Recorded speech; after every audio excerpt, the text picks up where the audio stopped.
जय श्री राम, जय महाकाल। मैं हनुमान बाबा का छोटा सा बेटा आज आपके लिए फिर से एक नई जानकारी लेके आया हूँ। जानकारी के अंदर मैं आपको ये बताने की कोशिश करूँगा, जो भी भाई बहन पूजा पाठ करते हैं और पूजा पाठ करते करते उनके अंदर इतनी शक्ति अर्जित हो जाती है कि उनकी लालसा और बढ़ जाती है, वह तंत्र की ओर चले जाते हैं एवं सात्विक साधना से, सात्विक मंत्र जाप से एवं पूजा पाठ से हट करके वह तांत्रिक बनने की सोचते हैं एवं तंत्र प्रयोग करने की सोचते हैं। तो आज मैं उनके विषय में आपको यह बताने की कोशिश करूंगा कि आपको तंत्र क्रिया सीखनी चाहिए या नहीं सीखनी चाहिए, उससे कुछ लाभ होते हैं या कुछ नुकसान होते हैं। तो आज आपको मैं बताने की यह पूर्ण रूप से कोशिश करूंगा, तो इस वीडियो को ध्यानपूर्वक सुने। अगर हमारी वीडियो आपको अच्छी लगे तो प्लीज़ इसको लाइक करना एवं सब्सक्राइब करना और अन्य लोगों तक यह वीडियो अवश्य ही भेजना। पूजा पाठ, एक नॉर्मल व्यक्ति जब पूजा पाठ करते करते उसको अनुभव होते होते जब उसके अंदर इतनी शक्तियाँ अर्जित हो जाती है, इतनी सिद्धियाँ पा लेता है, वह साधना भी करता है जो नॉर्मल व्यक्ति होता है। क्योंकि जब कोई व्यक्ति पूजा पाठ से अपना फ्यूचर स्टार्ट करता है ना, तो पूजा पाठ करते करते उसको कई प्रकार के अनुभव होने लग जाते हैं। फिर उस अनुभवों को वह और बढ़ाने की कोशिश करता है, वह वहीं पर सीमित नहीं होता, तो वह फिर साधनाएं करने लगता है, मंत्र जाप करने लगता है और अनेकों प्रकार के वह साधन करने लगता है जिससे उसके अंदर इतनी पावर आ सके, इतनी शक्ति आ सके, इतनी शक्ति अर्जित हो सके कि वह सामने वाले व्यक्ति का भी कार्य कर सके। अब ये सामने वाले का कार्य किस प्रकार का होता है, किसी भी व्यक्ति के दुख बीमारी का निपटारा कर सके एवं किसी भी व्यक्ति को स्वस्थ कर सके, एवं किसी व्यक्ति को भूत प्रेत की प्रॉब्लम है तो उसकी भूत प्रेत की प्रॉब्लम भी वह सही कर सके। तो ऐसा क्या होता है, अगर एक व्यक्ति जो भगवान की पूजा करते करते वह ये भी सोचने लगता है कि मैं तंत्र मार्ग पे आगे चले जाऊं एवं तांत्रिक बनने की भी सोचने लग जाता है, वह क्या होता है, जब इंसान के अंदर इतनी क्षमता आ जाती है, इतनी पावर आ जाती है ना, तो वह क्या करता है, अच्छे कार्य करते करते वह गलत कार्य भी करने लग जाता है। गलत कार्य किस प्रकार से, जैसे कि जब शक्तियाँ शरीर के अंदर अर्जित होने लग जाती है ना एवं भरने लग जाती है, तो शरीर के अंदर उत्तेजनाएं बढ़ने लग जाती है। उत्तेजनाएं किस प्रकार की, कि जब उस व्यक्ति के अंदर उत्तेजना बढ़ जाती है ना, तो वह क्या सोचता है कि मैं इस लेडीज़ का या इस व्यक्ति का वशीकरण करके देखूं। वह पहली कड़ी होती है इंसान की, जब वह वशीकरण का मंत्र सिद्ध करने की सोचता है, तो वह क्या करता है, वशीकरण का मंत्र सिद्ध करके और फिर वह प्रयोग करने की कोशिश करता है। प्रयोग कैसे करता है, किसी सामने वाले व्यक्ति के ऊपर मंत्र प्रयोग चाहे से पानी से कर दे, उसकी फ़ोटो से कर दे, या फिर क्या नाम है, किसी भी प्रकार से खिलाने पिलाने से कर दे, उसकी पैर की मिट्टी से कर दे, उसके वस्त्रों से कर दे, उसके बाल से कर दे, यानी कि उसके शरीर के कुछ अंग के ऐसे समान होते हैं उससे कर दे। तो क्या होता है, वह उस वशीकरण के मंत्र को सिद्ध करके उस सामने वाले व्यक्ति के, चाहे वह किसी की बहन बेटी हो, उस पे मंत्र प्रयोग करने की सोचता है और उसका वशीकरण करने की सोचता है। और वह वशीकरण कर भी लेता है और करने के बाद उसकी उत्तेजनाएं खत्म नहीं होती। वह क्या करता है, उस बेटी के साथ, उस बहन बेटी के साथ कुछ गलत कार्य करने के बाद फिर उसके अंदर उत्तेजनाएं और बढ़ जाती है। और किस प्रकार के, फिर वह सोचता है इसके साथ कुछ गलत कार्य कर दिया तो किसी और के साथ भी गलत कार्य करने की सोचता है। फिर वह उसकी काम वासना इतनी बढ़ जाती है कि वह क्या करता है, और भी प्रयोग करने की कोशिश करता है एवं बार बार प्रयोग करके देखता है वह।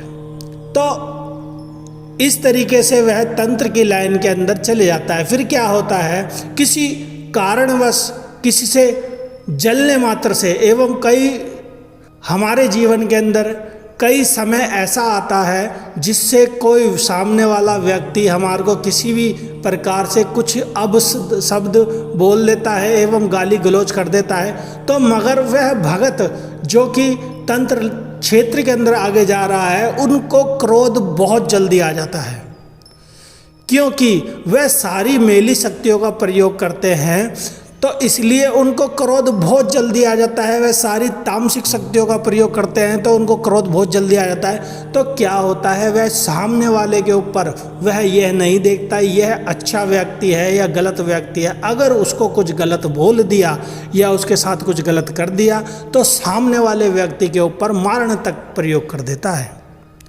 एवं उसको बर्बाद करने की बिल्कुल सोच लेता है।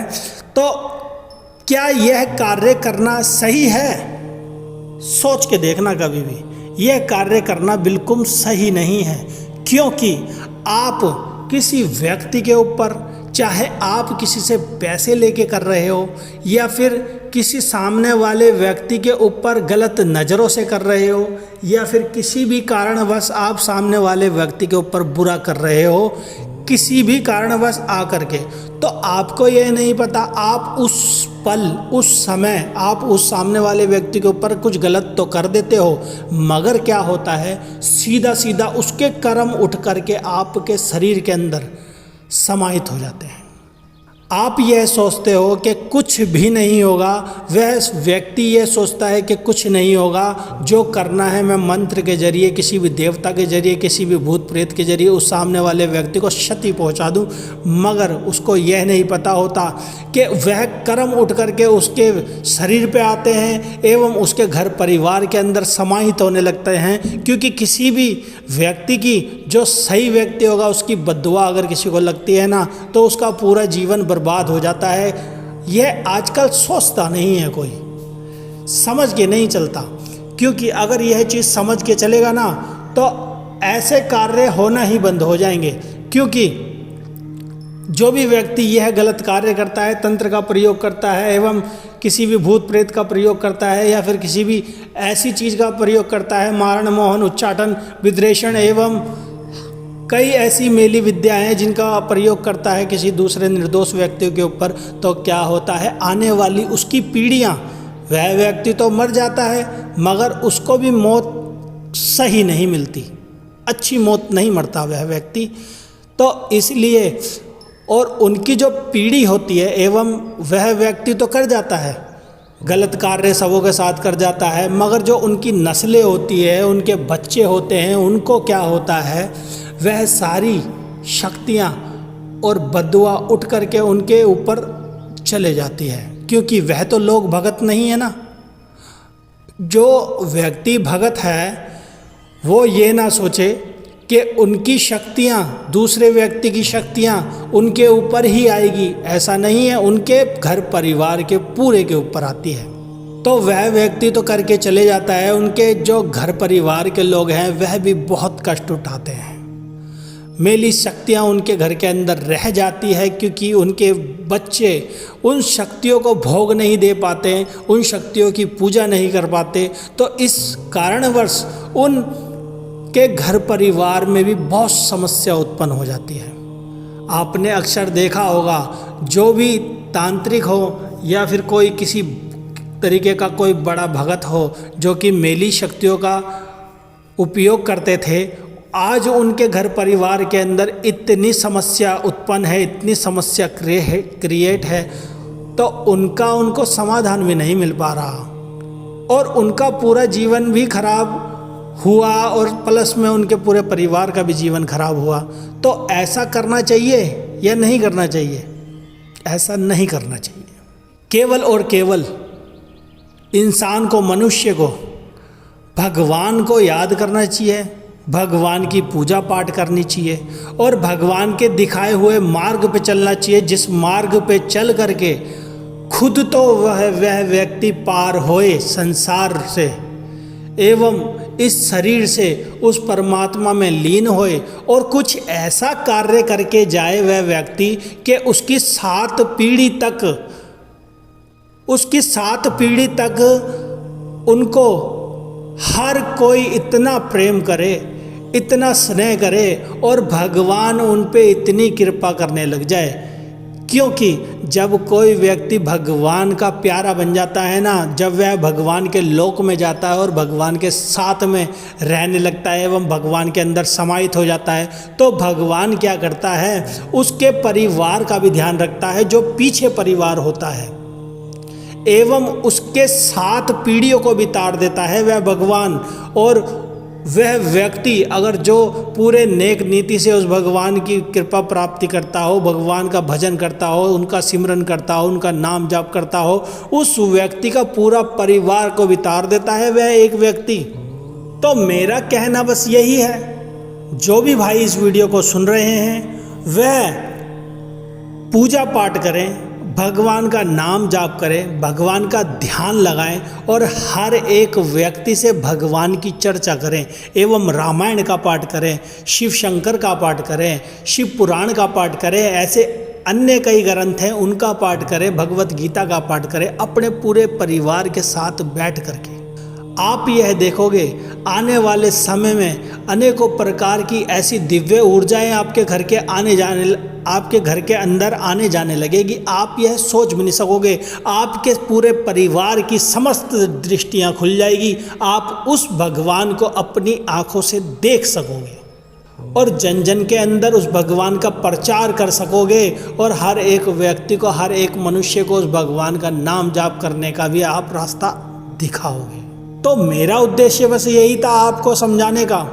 जो भी भाई पूजा पाठ करते करते और तंत्र लाइन के तरफ जाने की सोचते हैं एवं तामसिक साधनाओं को करने की सोचते हैं, तामसिक चीज़ों को अपनाने की कोशिश करते हैं, मीट मछली का उपयोग करते हैं, मैं यह नहीं कह रहा कि आप छोड़ दो, उनको कम कर सकते हो आप धीरे धीरे। जब आप कम करने की सोचोगे ना, तो आप एक ना एक दिन वह कम ही कर दोगे। आप केवल भगवान का मार्ग चुने, सत्य मार्ग चुने। क्योंकि आपने यह देखा होगा, एक रावण अपने पूरे कुल को ही समाप्त करवा दिया। जो राम के साथ थे वह सारे तर गए। राम का नाम आज भी जब कोई व्यक्ति मरता है ना, तो राम नाम सत्य है, सत्य बोलो गत्य है। इसीलिए कहा जाता है कि जो व्यक्ति पूरी जिंदगी भर राम का नाम नहीं लिया ना, उसको इस समय राम का नाम सुनवा करके उस व्यक्ति की मुक्ति हो सके। तो इसलिए जीते जी ही भैया राम का नाम लें। मेरी माता बहनों से मैं हाथ जोड़ के यही विनती करता हूँ कि राम का नाम सुमिरन करें। राम के नाम में इतनी ताकत है, हरि के नाम में इतनी ताकत है, शंकर भगवान के नाम में इतनी ताकत है, उस ईश्वर के नाम में इतनी ताकत है, हर एक देवी देवता के नाम में इतनी ताकत है कि आप सोच नहीं सकते। चाहे वह देवी देवता छोटा हो या बड़ा हो, आप को वह उस मार्ग पे ले जाने की शक्ति रखते हैं, उस परमात्मा से मिलवाने की शक्ति रखते हैं। तो आप सबको बताने का मेरा उद्देश्य यही था कि आप सत्य मार्ग पे चलें, भगवान की पूजा करें, भगवान की सेवा करें, लड्डू गोपाल भगवान की सेवा करें, माता रानी की सेवा करें, शंकर भगवान की सेवा करें, हनुमान बाबा की सेवा करें एवं अन्य किसी देवी देवता की आप सेवा करें और उनकी सेवा में अपना पूरा जीवन निछावर कर दें। और आने वाले समय पर एवं आपको अंत समय पर वह भगवान अपनी सूक्ष्म दृष्टि से आपकी दृष्टि खोल करके अपने पूर्ण रूप से आपको दर्शन दे करके आपकी मुक्ति अवश्य ही करवाएंगे। तो आज के लिए इतना ही। आने वाली वीडियो में मैं आपको फिर भी और कुछ बताने की कोशिश करूँगा। तो आप सबको मेरा जय श्री राम, जय महाकाल। आप सभी का दिन मंगल में हो।